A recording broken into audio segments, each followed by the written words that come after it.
Hi guys, welcome to the June 4th. I keep on staring. I've started this like 3 times, and every time I look at it, I want to say May.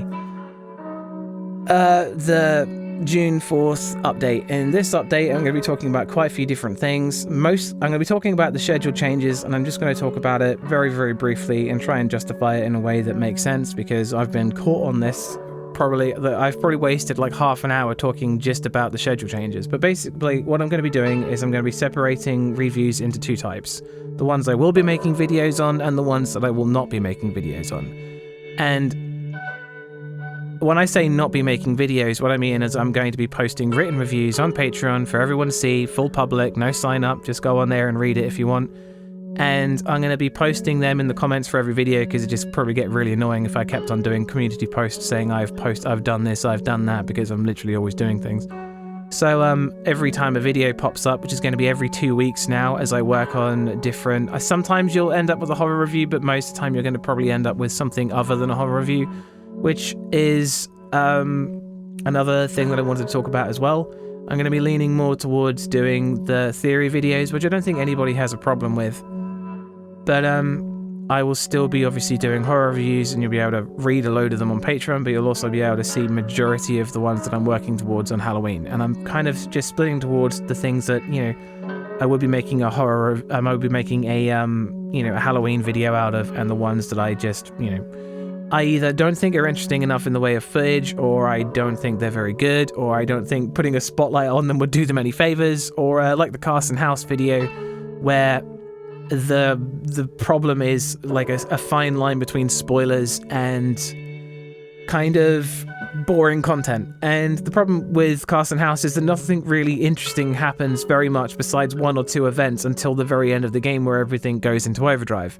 And unfortunately, if I if I talk about the thing that happens near the end of the game, then that could be considered spoilers, and I'm still in such a strange grey space when it comes for spoilers, because like, if you don't know that's what's going to happen in the game, then yeah, that's a spoiler, I suppose. But there's also the case of, if I don't talk about that, then nothing happens in the game.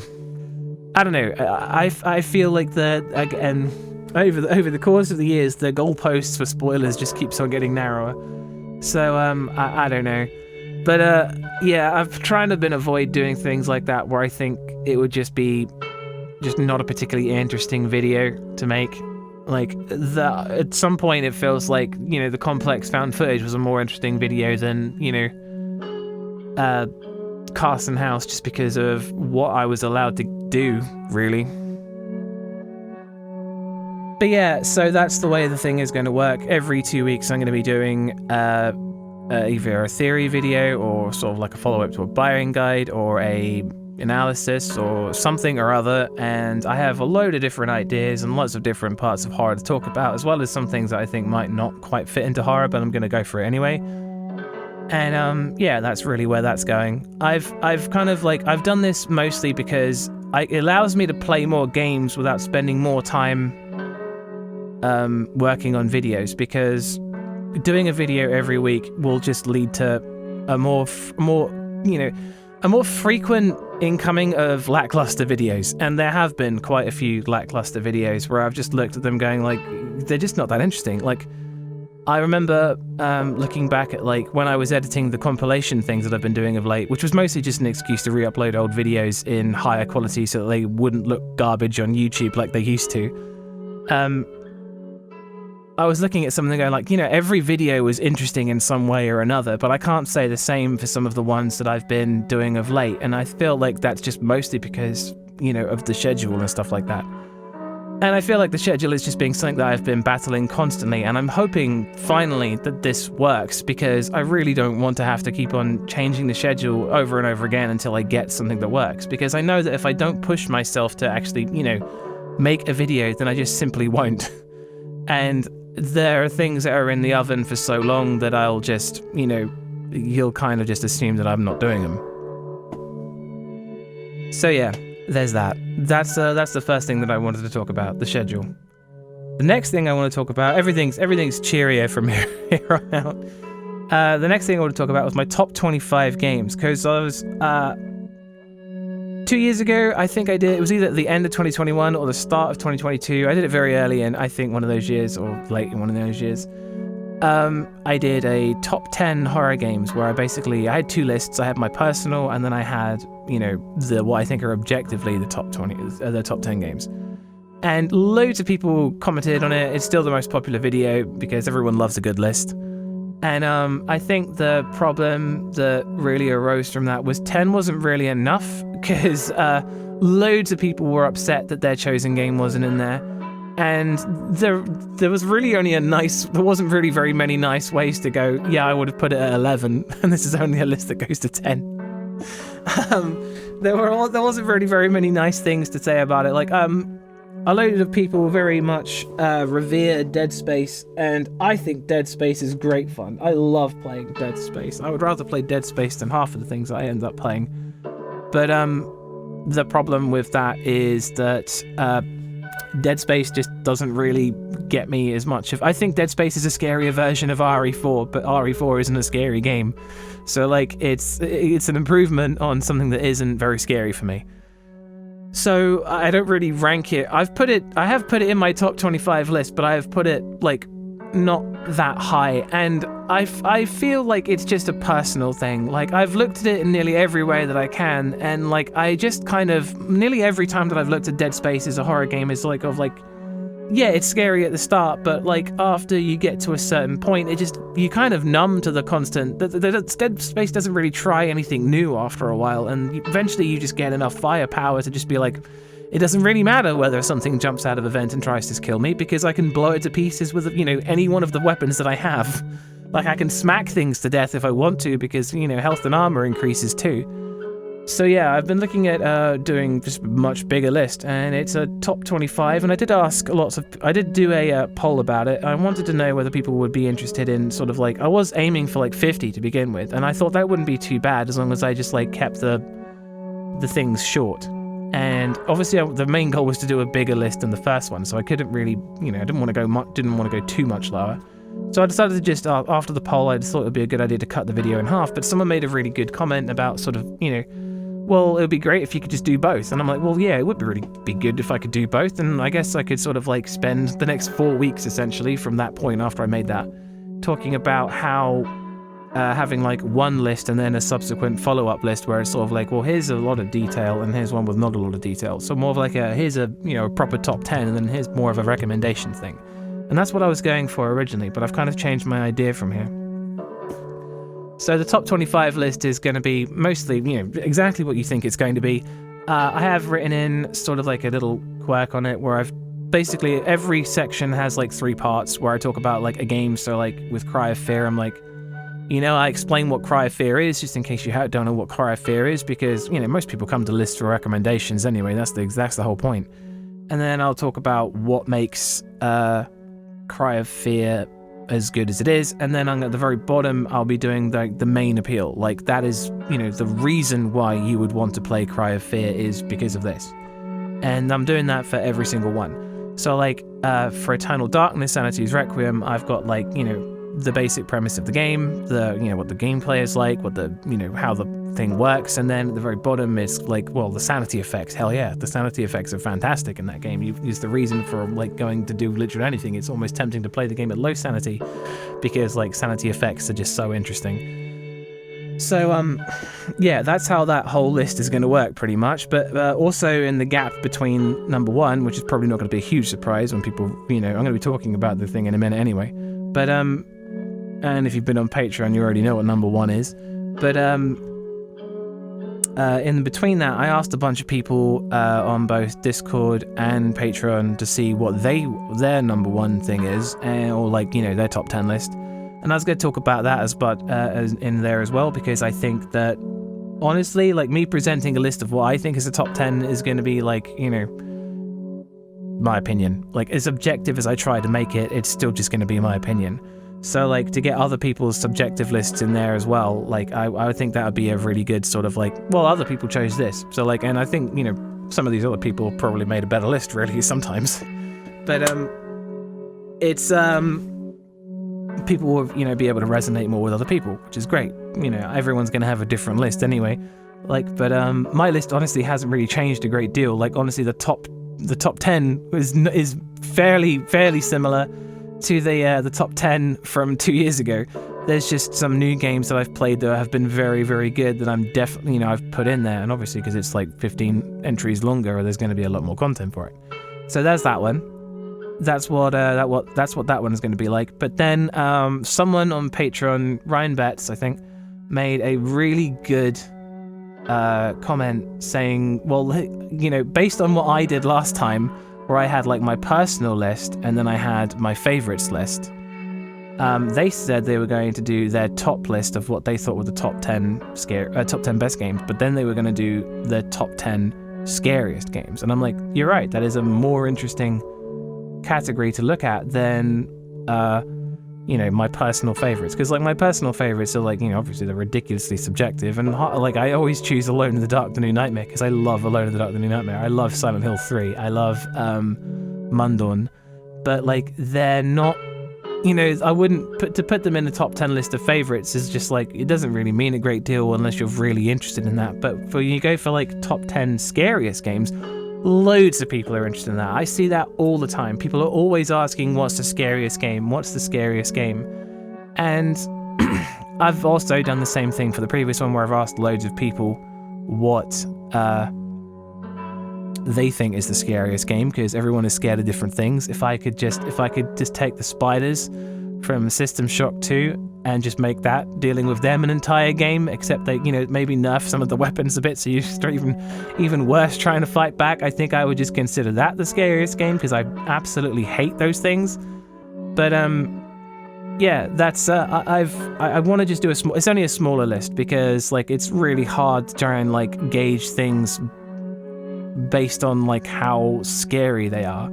And I kind of want to do the same thing with the top 25 list, where I have like, description of the game again, why I think it's so scary, but also what type of fear it kind of does. And that's one thing that I wanted to do.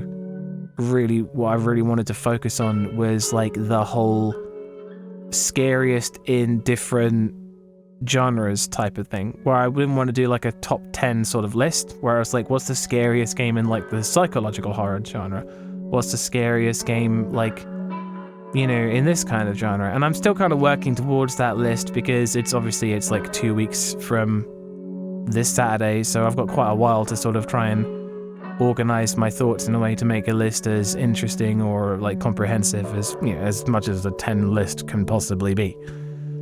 So yeah. So there have been a lot of opinions on the Silent Hill 2 remake, and I made a little video about it, and I kind of thought I wouldn't, and I'm a little disappointed really at the end of the day that I did, because I've honestly spent like possibly the last 20 minutes talking about the pros and cons of the Silent Hill 2 remake, but really like it's going to be its own game, it's going to be its own thing. It's basically the stellar difference between the Resident Evil 2 and the Resident Evil 2 remake. Like, one of them is, for me, a way more horror-focused experience than the other, and I think that's going to be the exact same thing for Silent Hill 2 and the Silent Hill 2 remake. Like, I don't think there's anything wrong with the way the remake looks. I don't think there's anything wrong with it in terms of like just a basic functional game. I think there are a lot of things that are going to detract from the horror based on the design choices alone, but that's kind of it. That's how that works. There is just a lot of things that were, because of their antiquated nature, are better leaning towards horror. Like, the doors in Resident Evil always opened up very slowly and gave you a brief sense of tension. You don't get that anymore. Like I said in like a video ages ago, the doorway has a gateway from one room to the next. You just walk straight through it in the next room. There's no tension, there's nothing. You may wonder what's behind it, but you wonder it for a few seconds. You're not kept in suspension waiting for that door to open. And like, that's going to be the same thing for a lot of the stuff in Silent Hill 2. Like, you can't, you're not going to walk into a room and find that for no apparent reason the camera has changed to a different angle, and now you're at an immediate disadvantage because you're now fighting behind the enemy. Like, that's just a fact of nature, the way that times have changed to make the horror less prevalent now than it was then. But that's enough about that. Let's talk about Pools. So Pools has been an interesting experience. I really enjoyed playing the game, and I quite enjoyed writing the review. But after I came to making the video, I kind of hit this weird feeling about it that I haven't really had, and it really drove doubt into me about how the system works sometimes, because the 5-point system that I've been using for literally 6-7 years at this point works on so many things. It works on literally any kind of media that you want to put into it and you will get a score out of it. And it works for things that are arguably not horror games. And the thing is, I was recommended this game from a friend who admittedly was actually supposed to be recommending me a completely different game. They just got confused. And I looked at it and it said atmospheric and it said horror in the tags. And I was like, well, I'll give it a go then. So I just started playing Pools, and there was nothing wrong with Pools. Nothing at all, nothing wrong with it whatsoever. But it made me really look about the system after I'd done it. And I was looking at the thing going like, I was editing the video and I was going through all the stuff that happened, in the thing, and I realized that how little really happens in the game at all. I know it's a liminal space game, but at least when you compare it to the complex, there's loads of weird, unsettling vibes that happen all the time through the complex. It always feels like something's going to happen, but nothing really happens in Pools, and sometimes it doesn't feel like anything's going to happen either. But it got a 4 out of 5. And the way that it got a 4 out of 5 is because it's atmospheric. Yeah, it's still atmospheric. It doesn't have the same kind of atmosphere as the complex, but it has an atmosphere. Is it scary? No. Not even remotely. The sound design is perfectly functional, and as long as the sound design is functional, it's going to get a point. I don't think that stuff needs to go above and beyond to make a decent impact for the sound design. But it really impresses me when it does, obviously.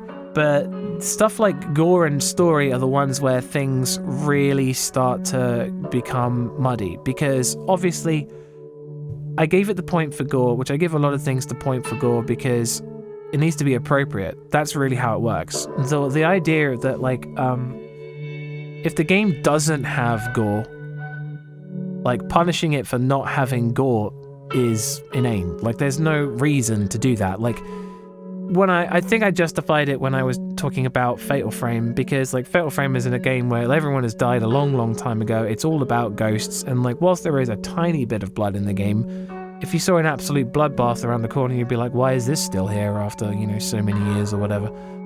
Because if you put gore in places that it doesn't belong, then it becomes out of place. It's all about appropriation, how appropriate the amount of gore is for the game.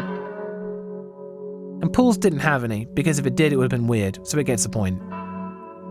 And then there's story. And Pools has no story. Pools doesn't explain anything, you just get the feeling that something is going on, and I gave it a point for that, because, honestly, the less there is said about a story in a game like this, the better. A mystery is always more entertaining than something that's being explained.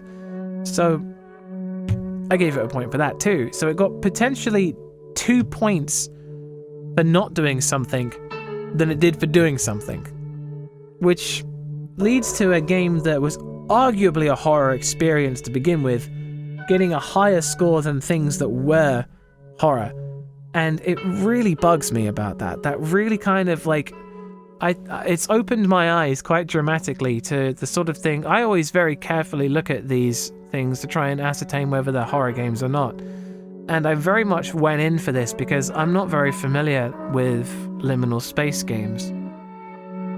And I didn't know where it was going, but I finished it and I was so enthusiastic to just add it to the Halloween list that I didn't really realize that what I was covering was very arguably a horror game until I'd already finished it.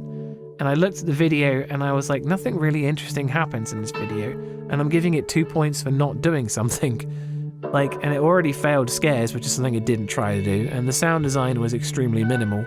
So we're looking at a game that really kind of didn't do much of anything in a way. I'm not in a criticizing way, but just it wasn't putting, there were things by default that were not in it. Gore wasn't supposed to be in it. If there was loads of blood in it, that would have definitely stood out, but it wasn't what the game was going for. It's a liminal space game, so that's what you kind of expect. And it just left me gobsmacked. I decided to post a video anyway because I thought it would be almost like a poignant piece on it, because it's really sort of disillusioned the idea that the system that I've made is really good. And it does work really well for like all the proper horror games, but the second you start applying it out of that spectrum, then you really start getting some questionable results. So I didn't even add it to the horror review playlist, I just posted it. Anyway, moving on from there, we've got a load of other games to talk about, and I'm going to go through them quite quickly. But the biggest one I want to talk about is the Cat Lady, and I've been working on trying to get the Cat Lady recorded for a very long time. I did start doing it a while ago, but basically the main problem was a technical one, and there's always a technical problem with some of these games.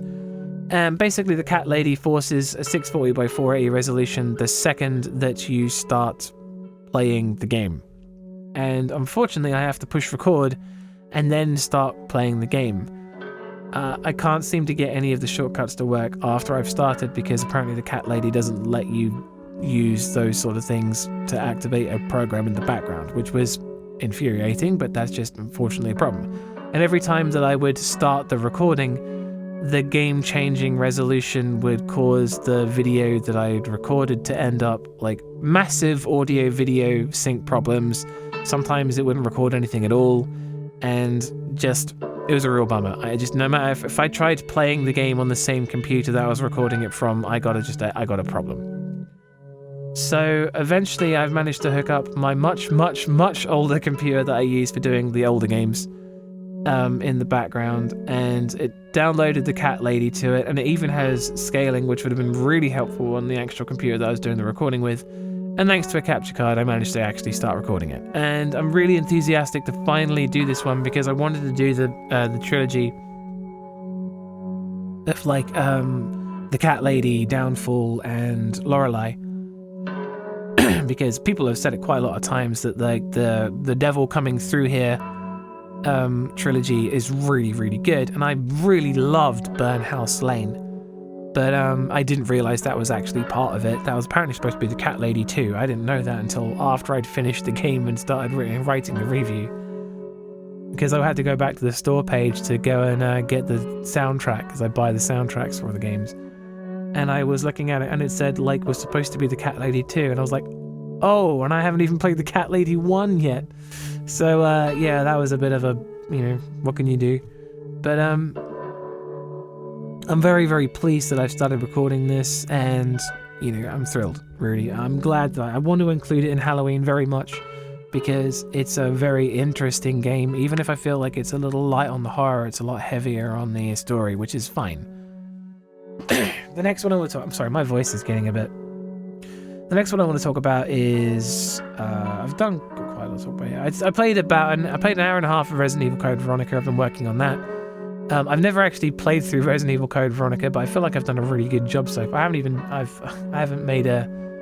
not really gotten to low health or anything yet, and I managed to save quite a lot of bullets getting through the game, and now I'm at the palace or whatever. I don't actually know how long Code Veronica is, but in about an hour and a half I made it to the palace, and I was pretty pleased with that. So I've been sort of, there's not really much to say about it. I've been recording it. It's good so far. I like it.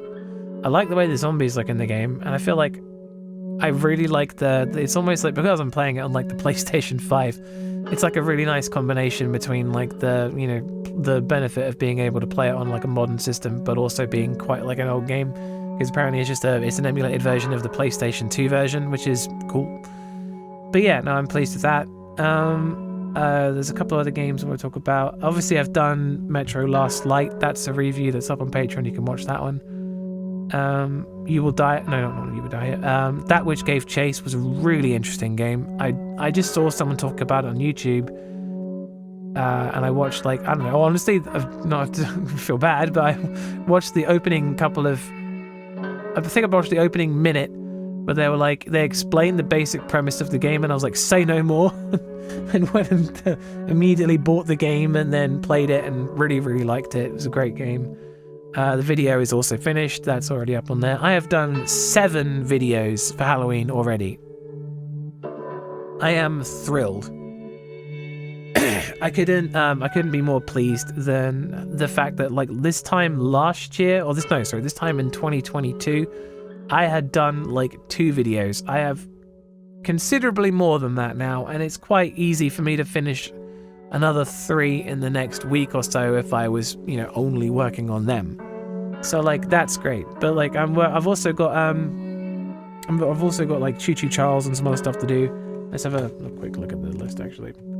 So the ones that I've actually recorded, I finished recording the Voidness, which is the LiDAR game. That was really cool. I finished Choo Choo Charles and I want to talk about that one. I just want to include a city game for Halloween. Night Security was, I've played a lot of Chiller's Art games of late. I've played like Parasocial, which I talked about in the last one. I've played Shinkansen Zero, which is now a written review. I've already done that one. And there's a bunch of other ones that I've played quite recently, but Night Security was a huge step over the rest of them. It was really great. And it started off so unassumingly, and with a name like Night Security, I wasn't really expecting a great deal. But wow, was that one impressive Chiller's Art game. I don't think I have played a game that has like unsettled me and scared me that much in a couple of weeks. But it was very, very impressive in comparison to everything else that I had done that day. I had like a huge recording session that day, and like wow, was it was really the standout.